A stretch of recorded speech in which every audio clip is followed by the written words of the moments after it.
E3 2016 Dirty Breakdown. Let's get started. EA. These guys had nothing for me, and to be fair, I wasn't expecting them to. They know their audience and aren't really interested in expanding that market.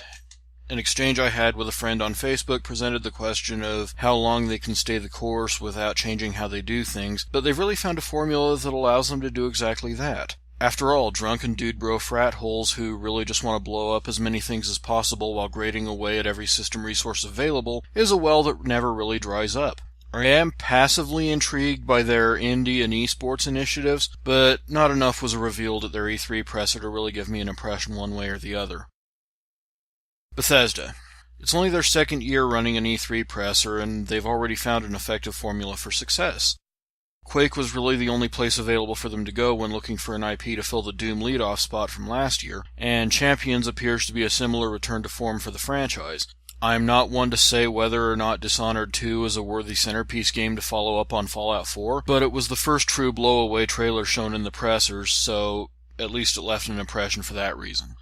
Kadokawa. Not much to say here except that it's nice to see them continually stepping up their presence in the gaming space. Now let's get the rest of these games some confirmed localizations because they all sound really viable. And learn to stream, you guys. PC gaming.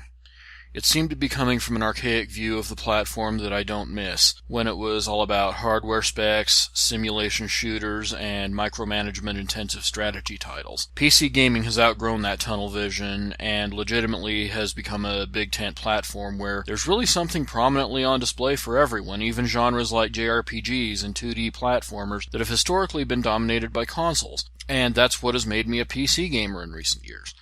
This show didn't seem to acknowledge that one bit. I'd personally like to see it taken over by Valve, since they're really the de facto PC platform holder now, and would probably do a much better job of featuring titles that would appeal to the broader PC gaming audience that has emerged of late. Ubisoft. I won't bullshit you. They impressed the hell out of me this year, and it really comes down to 3 games in particular: Watch Dogs 2, Steep, and For Honor. Truth be told, after For Honor's presentation was over, Ubisoft could have packed it up on the spot and called it a show, and it would have still been extremely strong. They didn't, and as a result, turned in their best E3 performance to date. Also, Aisha Tyler is a treasure to us all, and whatever hate she's getting for her E3 appearances is absolutely incomprehensible. Microsoft. They had the show I expected them to have, for the most part built around Scalebound and Gears of War 4, alongside the emergence of Halo Wars 2. Nothing about it really spoke to me, but I usually go into a Microsoft conference expecting to feel like at least a little bit of an outsider, so it was no big deal when that was exactly the case. They did commit one major party foul in trotting out the Xbox One Scorpio a year ahead of schedule, partly because we won't have it in hand in time for E3 next year, and partly because it caused them to waste a bit of showtime babbling about specs, which will always piss me off. However, that didn't get under my skin nearly as badly as Sony. Where do I begin with Sony? Even putting aside the fact that my PlayStation VR hype has dulled considerably due to uncertainty surrounding my cash flow, which is no fault of Sony's, I felt like I was sucked into a time warp and trapped in an E3 conference from the early years of the PS3.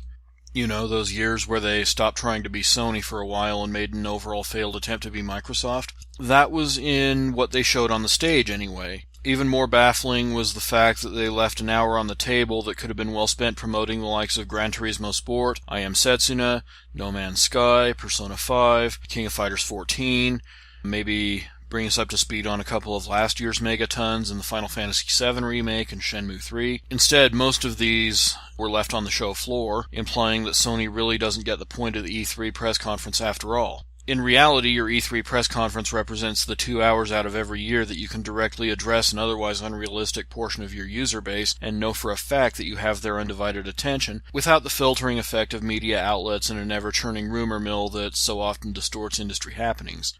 It felt like Sony didn't understand or appreciate that.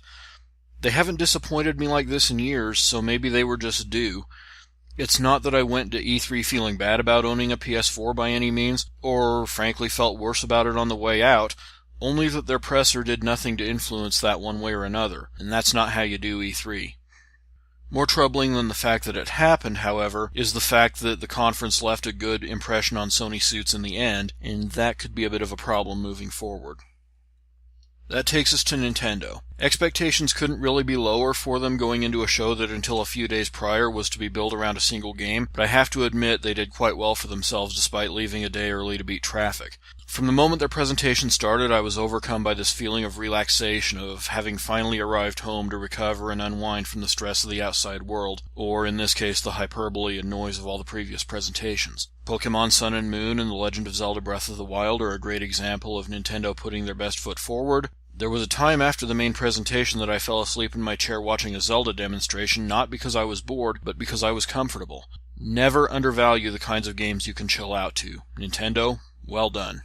All told, I felt that with the exception of Ubisoft, the press conferences took a real dip in quality compared to last year, and I was almost ready to write this year's Expo off as totaled until the show floor opened and proved that it was just a case of fucked priorities on the part of the stage presenters. There's a lot to look forward to in the next 9 to 12 months, and in some cases like Nintendo's, still a lot we don't know about what's coming in that time frame. It's still a really great time to be a gamer.